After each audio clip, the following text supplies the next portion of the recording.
The strongest under the heavens shall be determined today! Kakarot Kent vs. the Justice League! The Justice League's popularity was waning in the public eye, President Luthor's criticisms having taken their toll on the team's perception. This is part of an ongoing series. Get caught up by using the link in the description. So an idea was hatched from the lips of a quiet soul. Cassandra Cain had suggested the League stage a massive charity event, as it had done in the past. Crowds always came out in droves to see the heroes they loved perform amazing feats. However, these events ended when Luthor joined the League. He insisted that efforts should be focused through LexCorp's outreach programs. Kakarot thought that Superman just made things boring, but Cassandra quite bluntly pointed out that since Superman was no longer a member of the Justice League, why should they still do things his way? So, this tournament was arranged, serving the dual purpose of also being a gift to Kakarot from his teammates in celebration of his safe return to Earth and hopeful continued health. You don't stand a chance. I was captain of the City Crane High School baseball team. They'd never let me play. The first event was as grand as you could get. A cosmic game of baseball, 1v1. Green Lantern took his position in the very limits of Earth's stratosphere, while Kakarot tied up his boots on the surface of the sun. The Saiyan being able to breathe because of a special device provided by Leo Quinton. Hal Jordan kissed his ring and created a massive baseball bat big enough to cast a shadow over the planet, while Kakarot brought his hands to his chest and charged up his ki to its absolute limits. Here we go, folks! As you can see from the equipment provided by Wayne Enterprises and Leo Quintum's project, they're about to begin. I'll remind you that Green Lantern has to hit back Kakarot's ki blast and then make it all across the solar system and back before his Saiyan ally can recapture the energy orb and tag him out with it. Cannon!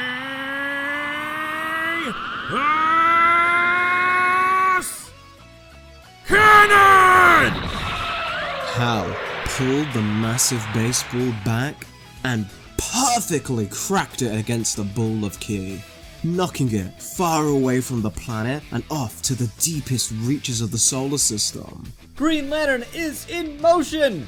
So let's check in on Kakarot chasing down that energy blast. The Super Saiyan was moving so fast that his eyes were useless. He didn't need them. His sensing abilities had grown to the point that he could read and dodge between asteroids without losing a single bit of his momentum. Compared to the Green Lantern, or even his other contemporaries, Kakarot's flight was a loud, ugly, ramshackle thing. The equivalent of strapping a spiritual rocket to your back and hoping for the best. But he'd honed it, mastered it, made it efficient, and now moving far faster than the speed of light was effortless for him. The beam was now right next to him, his sensors making it seem as if it was in slow motion. The Super Saiyan prepared and focused his energy to his arms and dove right in front of the blast's path of destruction. His hands crashed against the crackling energy. His focus was on maintaining the perfect center point, or else the beam would just wash over him in a wave. Blocking energy effectively took a calm mind, but most importantly, the guts to stare death in the face and say, "Your move." Good, great, awesome, outstanding, amazing! Before our very eyes, Kakarot Kent is actually holding back his own energy blast. No, wait, he stopped it outright? Enough raw power to turn our world to ash, held effortlessly by our champion! But the battle has just begun.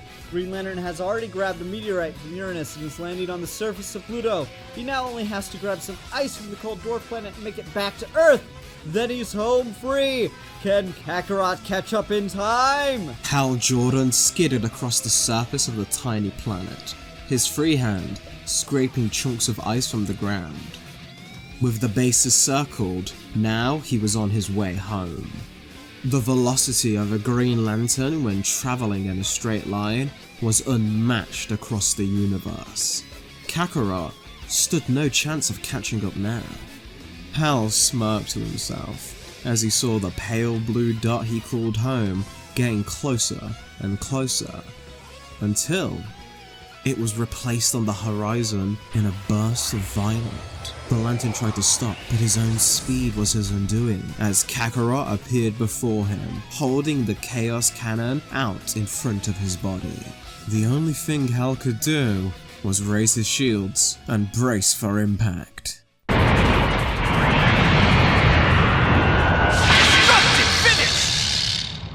And just like that, Green Lantern is out of here. Kakarot Kent takes the first round. You okay, buddy? I tried to take some of the power back from that one, but I might have overdone it when I cooked it up.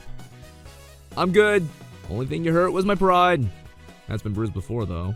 Great job out there, bud. In order to afford the Justice League the time off to have this event, allies from all over the world had been mobilized on patrols, just to make sure no supervillains hatched schemes while the most powerful heroes were occupied. One of those allies was the Saiyan Prince Vegeta. His efforts at public reform had improved since the incident at Kahndaq some months ago, but he still had to have a chaperone. So Steve Trevor was tagging along. The two were responding to small incidents, which was very frustrating to the prince. When I agreed to these reform efforts, I was promised some challenge. So far, you've had us chasing down riffraff. Don't those scouters of yours have anything worth my time? Sorry, Your Not So Highness. Looks like the best I have is one of Flash's guys. Calls himself the Trickster. I know how much you like those tricky types. It will suffice. I could use a victim. You know, I shouldn't be, but not gonna lie, I'm here for it. Vegeta smirked at his companion. Perhaps the two of them could find a way to get along after all. The pair quickly tracked the Trickster down to his hideout. He'd taken over a former Spencer's Gifts at an abandoned mall. They entered with perhaps too much caution, as the only trap set up for them was an assault of sound from several wall-mounted fake fish that began to sing. Hello, my baby. Hello, my honey. Hello, my right-time gal. Send me a kiss by one. Baby, my heart's on fire.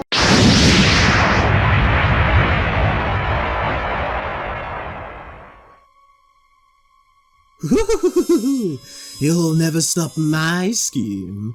Within the hour, every school in the city will smell like rotten eggs.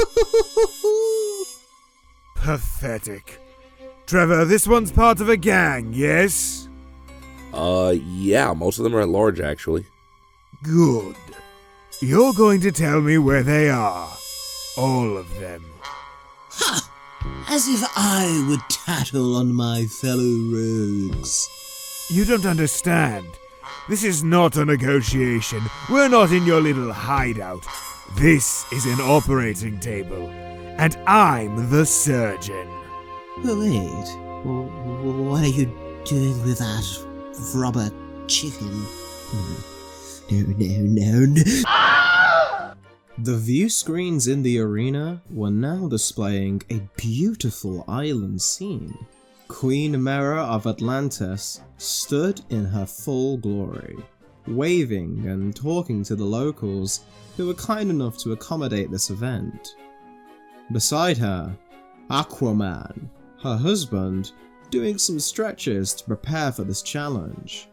Kakarot was sitting down, playing with the sand, and resting as much as he could between bouts. For our next round, we venture into the realm aquatic. The King and Queen of Atlantis will both participate in this event, but Aquaman's role is going to be a little different. The two will split the ocean like the legends of old, and Aquaman will proceed to run down the newly created path. Whoever splits them apart further, and long enough for him to run without getting wet, will be the winner! With a kiss on the cheek, Aquaman readied himself as Mera concentrated. She drew upon all of the power of her hydrokinesis, for this feat would require everything she had. Oceans, you shall obey your queen, the Queen of Atlantis. In a surge of biblical power, the waves rose up and split down the middle for miles. Mera's body shaking a little as she struggled to hold back the intense fury of the deep. But she could hold it, and Arthur ran at incredible speed, crossing all the way to the next island before a drop landed on him. Stupendous! What a duo those two make! Can Kakarot match such a clear display of mastery over one's chosen element? Kakarot got up, smiled at the two, and fired a gigantic beam from his hand, one that expanded in size as it travelled, and split the ocean from the island to the next continent, and eventually the entire planet, as it circled back 2 more times. Alright, this should hold for about the next hour, so you can take a break if you need to.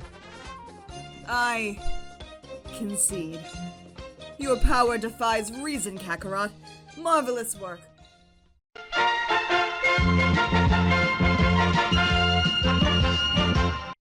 Hello, it is I, a geek for fun, your lord and saviour, your what-if extraordinaire, here once again to interrupt the video you're so previously enjoying. Very sorry about that, but I promise you this one isn't related to my world domination schemes, it's actually important. Well, okay, maybe it's like 5% related to my world domination schemes, but let's just get to the point. Here at Geeks for Fun, your support has made so many things possible. We've been able to expand our production beyond anything I could have conceived. However, we're still not even close to where I would want this channel to be. As just the reality of being a creator on YouTube, especially a smaller creator, being able to earn a living off this channel is basically an impossibility at the moment. But there are ways we can do to make this possible for this to become a full-time job for me. If you've been paying attention to the thumbnails and the art you've seen in this episode already, and some art you're gonna really see coming up for the rest of this episode, I am an artist. Still learning, but yeah, I guess that's what you could call me. And I'm open for commissions. So, if you want art of your OC, or really any previously established character, done to the highest quality level on the internet, you can just pop over to my Twitter or my Ko-fi page, and we can work out making whatever you want to be drawn a reality. Outside of that, if you don't want to get any fancy-pantsy art commissions, and you just want to support me and the team a little bit more directly to this channel, then you can go to our Patreon page. It has plenty of different tiers for all different kinds of price ranges, with the $10 and above patrons able to get access to Dragon Ball DC episodes and all of our other what-ifs an entire week early. With this kind of power, the power of Patreon. So yes, if you really want to help me conquer the world and make this channel do better and bigger things, help us out. This has been Geek for Fun, saying thank you. Now enjoy the rest of the episode.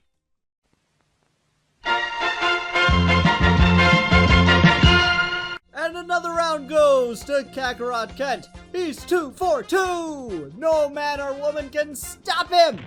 How about a Wonder Woman? That's right, ladies and gentlemen. Next up is a contest of chaos. The Super Saiyan versus the Princess of the Amazons, the leader of the Justice League, Wonder Woman! 2 weapons were drawn. Kakarot's Ryujingu Bang, Diana's sword forged by Hephaestus. But the Amazon was also wielding something that wasn't a weapon at all. The Golden Perfect rested in her other hand. No words were exchanged by the two, simply knowing smiles as they waited for their foe to make a move. The rowdy crowd fell silent as a wave of intensity flowed over the moon, building to a breaking point. Until Kakarot lunged forward with a downward staff strike.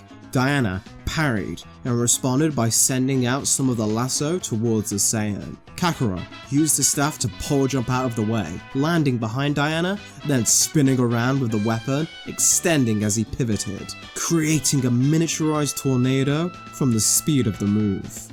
Wonder Woman responded with poise, smacking away each spinning strike at the perfect angle to deflect their power, until once again sending out the lasso to catch the spinning top Saiyan. Unbelievable! In a stark contrast to the previous displays of power, this bout is a masterclass on weapons handling from both parties. But what will win out? Precision or versatility? Kakarot had managed to continue his offensive and avoid Diana's attempts to subvert his guard, erupting in an increasing flurry of staff strikes, the blows exceeding the thousands, causing Wonder Woman to fall back, unable to accurately deal with the Saiyan's flowing and constantly shifting offense. Her sword was smacked into the air in one decisive strike to her wrist, and the Super Saiyan seemed perfectly positioned to end this fight. You still make the same mistakes, Kakarot. With a smile and an elegant motion, the Golden Perfect, which had been left laid all across the arena, was pulled taut and wrapped around Kakarot's leg, arm, torso, neck, and face, causing him to fall to the floor, trapped, as his own weapon fell on top of the helpless Saiyan. You let your guard down too easily. Being relaxed and flexible is great, but you mustn't become overconfident. Yeah, sometimes I am a bit too sure of myself. Like that time I thought I could eat the whole cow without Ma finding out. Diana's sword was just a diversion. Her true ally was always the lasso. And the Super Saiyan is down! This round goes to the Justice League, but that fight was pretty decisive. Things look bleak for our champion. He's still got 2 more rounds with Wonder Woman coming up, as well as the other Leaguers who are patiently waiting their turns. Next up, we take to the skies with the Avian Warrior for a display that's quite literally out of this world! Just as Vegeta and Steve were busy during the day's events, so too was the young Gohan, who had taken his father's advice and joined the Teen Titans for a day. To his surprise, he was quite glad to be around Damian Wayne. The two had become fast friends. Gohan was also a natural fit on the team. His immense strength gave them just the tank they needed to help handle threats that would otherwise be above their tier. The boy was also amazed to meet the mysterious Raven, his knowledge of magic being very limited, as Lex didn't like the inexplicable force. Gohan did come off a little too strong though, with his endless stream of questions. I see you're producing these shadowy tendrils. Are those creatures you're summoning from another dimension? Is that like Mr. Kakarot's Violet Rift? Or are you creating them from thin air, converting the atoms in the atmosphere from gas to solid? Or is it just an aesthetic choice and you're really just using advanced telepathy? The daughter of the devil shot Gohan a glare, before his flurry of questions was interrupted by Damian. Cease your interrogation of the party mage. Oh. Wait, is that an RPG reference? If she's the mage, then what am I? You're DPS. I'm the DM. Now focus on this raid boss. Who, Deathstroke? That guy's a pushover. Hey, Mr. Wilson, remember me? Say, you don't look that strong. Kakarot and Hawk Girl were in a vicious tug of war, gripping against each other and pushing with all their might to send the other into the opposite goal, a ring in the sky on either side. The Saiyan was still in his base form, but impressed at how strong Kendra had managed to get in the time since their hunt for the entities. All the members of the League had been training hard since those events, and the benefits couldn't be denied. This is the most intense bout of Thanagarian Snareball I've ever seen. Here they go again, building up speed in another brutal mid-air collision. These two are liable to crash each other into the ground before they either goes through with that goal. But Kakarot has yet to go Super Saiyan. Is he trying to pace himself for the remaining challenges? Could that backfire here? This is the stuff tournaments are made of! Holding back on me? Why not go all out, Goldilocks? Heh. To be honest, I didn't think I'd need it. But all that training you've done has paid off. Let's see if it's enough to keep up with this! The Saiyan smiled as he rocketed towards her. But this had been her plan from the beginning. Hawk Girl's nth metal wings expanded and transformed as she began to absorb the flowing energy from the Super Saiyan. Kakarot didn't have any time to realize his mistake, as his power was ripped away from him and funneled into his opponent. Kendra's wings glowed as she used the stolen energy to drag the Saiyan through the goal, giving Hawk Girl the victory. And another round goes to the Justice League! We're 2 for 2, folks. Things are getting intense. Well, this next round will surely have you all on the edge of your seats as Kakarot will face off with the master of the Mindscape, Martian Manhunter. You won't want to miss a moment! The Saiyan and the Martian sat atop 2 spiked pillars, stretching far into the sky. The goal was to remain perfectly balanced, meditating and controlling one's spirit, becoming in tune with nature. They seemed evenly matched, each a faithful practitioner of the art. For any students of meditation in the audience, watching the two was mesmerizing. For the majority of the audience, however, it had been an hour of nothing happening, which was extremely dull. Incredible. I must admit defeat. This contest would continue for some time. However, peering into Kakarot's mind, I see he has somehow achieved a stillness with the natural world far beyond me.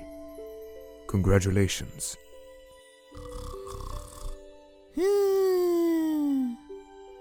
That's right, Sheeves. Pour that maple syrup all over my breakfast. Oh. Surprise victory, but a victory nonetheless. Kakarot can quite literally turn things around in his sleep. Let's get back to something a little more action-packed. The Ambassador of Peace re-entered the arena. It was time for their second round. A debate the two had was about to be settled right now. Diana took a seat across a large table from the Saiyan warrior. The mythic beings locked eyes, ready to do battle and settle their own civil war once and for all. Ladies and gentlemen, prepare to witness feats of inhuman proportion as these two mythic warriors see who can best each other in a contest that takes guts. Who can eat the most ice cream? The crowd went wild as tubs of frozen ice cream of various flavors were wheeled out onto the arena floor, and the contestants began to devour the sweet treat. Cassandra Cain had been watching all the events with wide eyes, excited to see Kakarot finally get to do what he talked about for over a month now. After some time, a small figure approached Cassandra. Don't be alarmed. You can't tell, but it's me. Oh, hi, Superboy. Nice hat. Ugh! How did you know it was me? Never mind. Please don't say anything. Father would be disappointed if he found out I came here instead of staying with the Titans. Relax. I won't tell Daddy. Please stop that. Nope. But I will apologize. I came at you pretty hard when we first met, and seeing you grow and prove yourself over these months, I jumped the gun a bit. You're just a kid. You don't deserve to deal with Luthor's baggage. It's okay, but thank you. I really do like your writing. It helped me learn a lot more about the world while I was in the lab. While I was training with Father, I mean. Right. So, what do you make of this? This show by the League? You mind giving me the inside scoop on what it's about? I believe it's trying to fix their public relations. That they're not unknowable gods lording above, but they're just silly, kind people. Trying to help. Sounds like good intentions, but the world tends to prefer the hard-ass approach. No telling if this is having the intended effect. I hope so. Woo! Yeah! Go, go, go, go, go! Eat it! Eat it! There you go! Go, Kakarot! Woo! Cassandra Cain joined in the crowd's cheers. Something that was very unexpected from the quiet girl. She'd been an absolute beacon of joy during every round of the tournament. Watching her master and her heroes compete was better than she could have ever imagined. This was a great day. All the dark thoughts that normally clouded things seemed to have a silver lining. All the epic matches and the silly announcer made the girl smile. That was one movement of muscles she didn't have perfected, but one she was slowly mastering thanks to Kakarot's teachings. I can't believe it! It's over 9,000! 9,000 bowls of ice cream consumed by Kakarot Kent! This round is over! Thank Hera. I was the overconfident one this time, my friend. Rain fell upon the city. It was always raining. And if it wasn't that, it was snowing. The dark, cold buildings wet with the tears of tragedy that was called Gotham City. One of the countless skyscrapers weathered the storm and stood strong among the blood-red sky. And on this building, perched atop a gargoyle, stood Kakarot Kent, peering across the city. Can't sense him! Where could he be? The tournament was reaching its finale now, and one of the last rounds was a massive game of hide-and-go-seek with Batman in Gotham City. At first, the League didn't even ask if Batman would participate. Bruce had always turned down requests like this, but Dick Grayson was different. He was making his own Batman, and he couldn't resist the chance to use every trick he'd learned and every gadget in the Batcave to try and outfox his champ. Kakarot has 1 hour to find Batman. Can the master of martial arts find the Dark Knight in his hometown? Oh, the suspense! Pay close attention, folks. There could be a lot of close calls in this one. What possible strategy could Kakarot employ to track down Gotham's urban legend? Oh, it looks like Kakarot might have a lead as he's headed to Arkham Asylum, the madhouse of mayhem. Could the Caped Crusader truly have tucked himself away in there? Kakarot entered the chilling doors of the asylum and made his way to the cell blocks. He was sure that Batman would be sneaking about in the rotten halls of the crumbling sanitarium. He opened one of the many cells and approached Waylon Jones, aka Killer Croc. Have you seen Batman?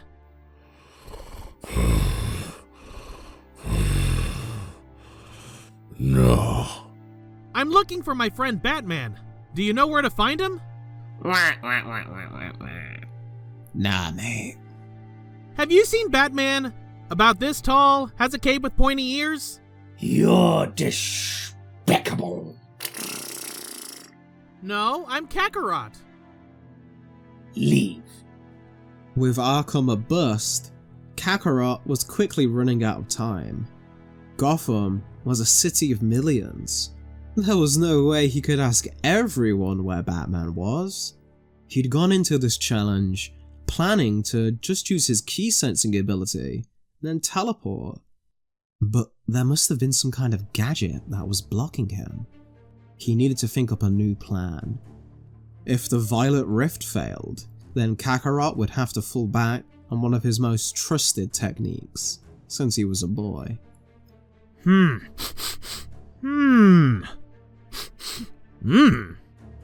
What's this? Kakarot Kent has got Batman's scent? He's making a beeline across the entire city, heading straight for the Cape Crusader. What a honker on the champion, ladies and gentlemen. Is there nothing he can't do? As the last crook fell, Dick felt a presence behind him and instinctively turned to throw a punch that was caught by a smiling Kakarot. Got ya! Should've tried smelling you sooner! Drats, my excellent taste in self-care has bested me. Again. Nice work, champ. Yeah, but I'm gonna need to be at my best for this next one, showstopper. Two masters of physicality. One of the spiritual, the other of the physical. Kakarot Kent and Wally West in a sprinter's stance in the middle of Atlantis. The location was picked for its unique locale, but the race itself would span the globe. The question needed to be answered.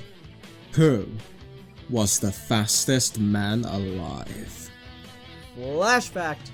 An object's mass increases as it moves faster, making the speed of light a scientific impossibility. And to that, these two men say wrong! Nothing's impossible for our heroes, but who can truly call themselves the master of faster? The Scarlet Speedster or the Super Saiyan? So, I know this is for charity. Want me to, go easy? Never! Give me your best! Thought you'd say that. Alright then. On your marks. Ready... Set... Go! No one else in the audience could see this. Even Leo Quintom's time-altering cameras could only track snapshots. And it was over, just as soon as it began. But for Wally and Kakarot, it was the race of a lifetime. Kakarot blasted off at full power, his gi tearing as all of his energy was focused purely on momentum, hurtling out of the water and taking the lead. Wally couldn't get strong footing, so he lagged behind the rocket burst of the Super Saiyan. Kakarot was making headway, past Metropolis, past Gotham, but then he began to feel the sparks of lightning on his feet, and a smiling Wally overtook him, waving as he did. Across Europe, Wally was in a definitive lead, Kakarot pushing himself to the limit, but being unable to make any real headway.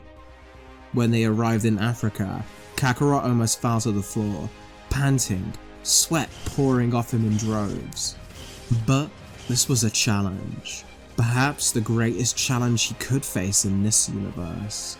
Something like this wouldn't come again. He didn't have the time to wait any longer. Somehow, through sheer force of will, Kakarot broke through his ceiling and caught up to Wally, a beam of golden light now neck and neck with a lightning bolt of crimson.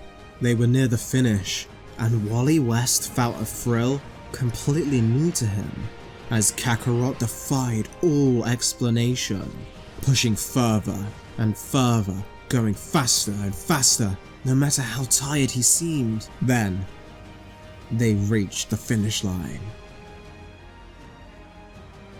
It had been close, but Wally West stood as the victor.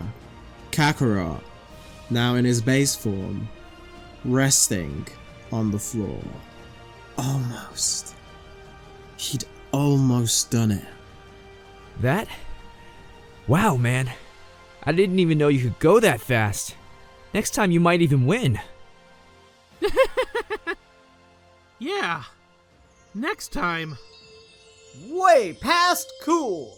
We couldn't see it, but just looking at our champions proves what trials they had to go through. The Flash has won, but Kakarot gave it his all. As we approach our final battle, it looks like this will be the point that decides who truly is the world's strongest. Who is better, Kakarot or the Justice League? Now, my friend, I believe we have reached the finale.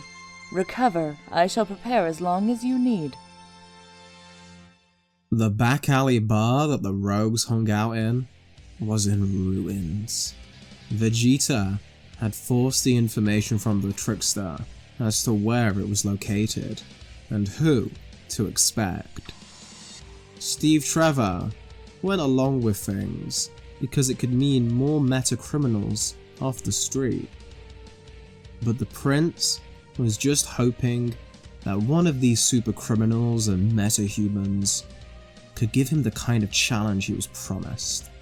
And while the bar patrons had been more entertaining than the trickster, they were still pushovers to Vegeta. He didn't even need to leave his base form. Something that infuriated him. Trevor, be honest with me. Will I ever have a proper challenge on this pathetic rock? I can sense him, you know, growing stronger out there. He's fighting someone right now. I've been trying to ignore it all day, but whoever his opponent is, they're pushing him beyond his limits. What must I do to encounter a foe like that? Well, I mean, dude's taking on the whole Justice League. Can't really expect a bunch of guys with gadgets to compare, right? His what? Did you not know? The reason we're out here today. The Justice League's charity event? It's the tournament with Kakarot. You mean to tell me that I've spent months cleaning up the trash of your world, being told that I'm not to fight Kakarot, and she's out there right now fighting Kakarot? You seem mad. Are you mad? It's kind of hard to tell since you seem so mad all the time. Vegeta was done with this farce. He left the bar and headed straight to the enormous levels of power he felt in the distance. He could sense it properly now that he was focused. Before, he'd tried to ignore it, to block Kakarot's power out of his mind. But now he could feel the strength of his rival, and a wicked smile grew on his face. He was stronger. 10, 9, 8. Wait a minute. And he's up yet again. This is the 4th knockdown so far. Yield. Why would I do that? This is a fight! That it is. With uncanny speed, Wonder Woman leapt across the stadium and ducked under Kakarot's left hook, throwing out a kick to his chest. It landed hard, but the Saiyan had braced himself enough that he could slam down his elbow onto her knee, seizing the opening to throw another kick of his own. Diana, too, could fight through pain, a fractured leg not stopping her from grasping Kakarot's arm in a lock and dragging them both to the floor in a seemingly inescapable hold. Kakarot responded by biting down hard on Diana's hand, making the Amazon lose her grip as he fired a ki blast directly into her chest, hurtling her up into the atmosphere. Wonder Woman threw her arms out, stopping her ascent, then dove right back to the ground. Diana realized that the only way to take out a Super Saiyan was to go even further beyond. She took the lasso of truth and slowly wrapped it across her arm, ready to finish this in one blow. An excellent battle, Kakarot. Let us end this at our full might. You've got it!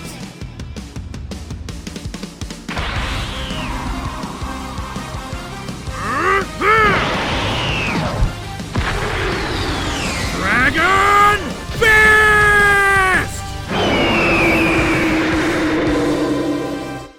A shockwave echoed from the epicenter of the blast, shaking the entire galaxy, as the two mightiest fell to the ground. It was called immediately a double knockout. Both heroes smiling, with a satisfied look on their faces. Kakarot and Diana held each other up as their battle damage was healed by the Amazon's purple ray. That was one great fight! All those years begging you to go all out on me. Thanks for finally doing it. Best gift I could have asked for. Wonder Woman, however, had one last gift for the Saiyan. It was thanks to him that they'd all grown so strong. His single-minded obsession with growing stronger had changed them, changed everyone, and made them all strive to be better than they were the day before. Diana wrapped his and her hand in the lasso of truth and raised them up in the air. Hola, Kakarot Kent. I declare him the world's strongest. And there you have it! The Ambassador of Truth has let it be known, despite the events ending in a draw. I think it's safe to say that Kakarot Kent has proved himself to everyone in this arena. Not everyone. Never to his prince. Everyone in the stands was on edge. They knew of Vegeta's deeds under Wonder Woman, but the shroud of danger still followed him wherever he went. Vegeta couldn't deny. The fear on their faces felt good. Vegeta, I thought you were tasked to assist Steve Trevor. While you openly mock me, I accomplished your tasks. Trevor, at least, was honest with me. You know I can't allow you to. Kakarot placed his hand on Diana's shoulder. She couldn't deny the look on his face, and she knew this was causing Vegeta immense pain. She had no right to decide their fates for them. They would have to settle this themselves. The future of the Saiyan race should be left in Saiyan hands. I gotta do this. But, everyone, thank you for everything. I had the best time ever with you guys. You know the place. I won't wait any longer. Vegeta blasted off, heading to an all too familiar destination. Kakarot looked down, then to the stands. Cassandra and Gohan were there. Lois too, writing notes on what had just happened. He exchanged one smile with them both. His two students not understanding the weight of what it meant to him. So, they just smiled back. And the Super Saiyan flew off to meet his doom. I don't know what it is. It seems crazy, but I've been looking forward to this. A Saiyan is born to battle. What happened here between us, neither will be satisfied until we settle it.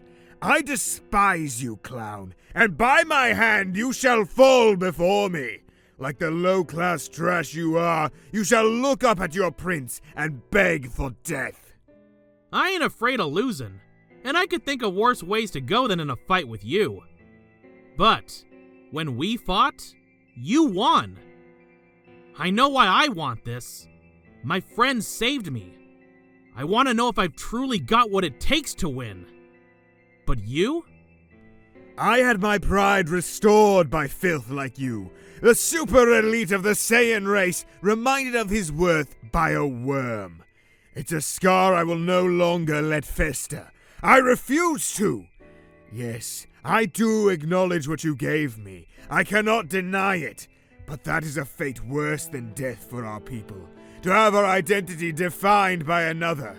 I can no longer be Darkseid's knight, but I cannot even be myself. For everything I am is now thanks to you. Because I surpassed you? Because of my friends? I just don't get it, Vegeta. You ignorant fool! You begged for my life to be spared, as though I was a helpless child! The last of my royal blood, my agency, stolen once again. Darkseid at least understood what he was doing. You stole everything with a smile on your face the entire time! For that, Kakarot, is why I am going to kill you. All right, try it. Kakarot powered up into his Super Saiyan form as well. Or he tried to. Instead of an aura of power, he was gripped by a sharp pain across his body, as blood came trickling from his lips. No! Just a little longer. Please! The Saiyan fell to his knees, Vegeta's eyes widening in shock and confusion at what was happening. Kakarot was coughing violently now, blood spurting from his mouth, his complexion turning deathly pale, and his arm going numb. He was having a heart attack, one well overdue given how recklessly he pushed his body today. He knew, the entire time, he knew he was cutting his life short. But Kakarot would rather live as he wanted to than die a slow death without pushing himself. Vegeta rushed Kakarot, headbutting him, punching him, slamming his face to the ground, and then putting his boot over the Saiyan's head. You were healed from today's battle. What is the meaning of this?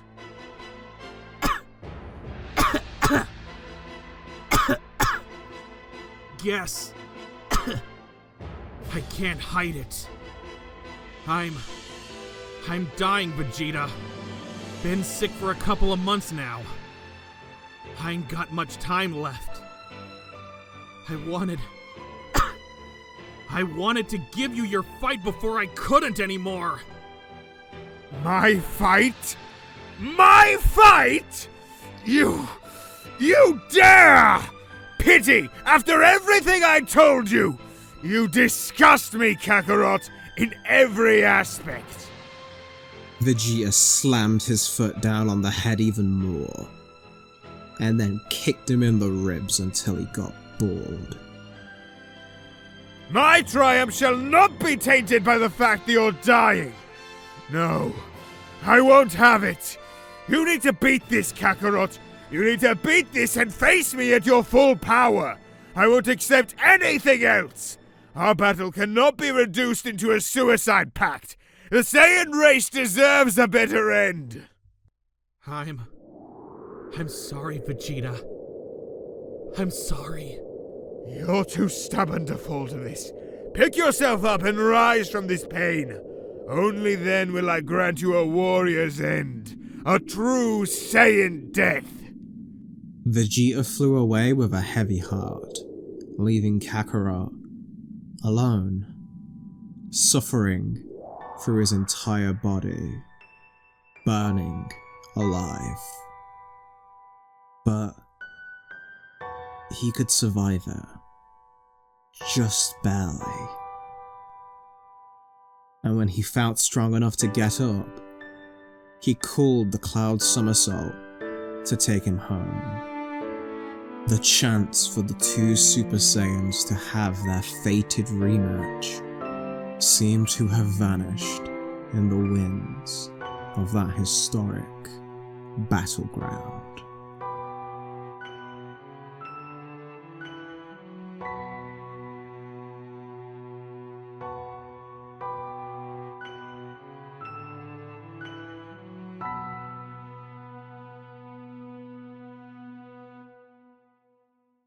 Hey, it's me, Kakarot!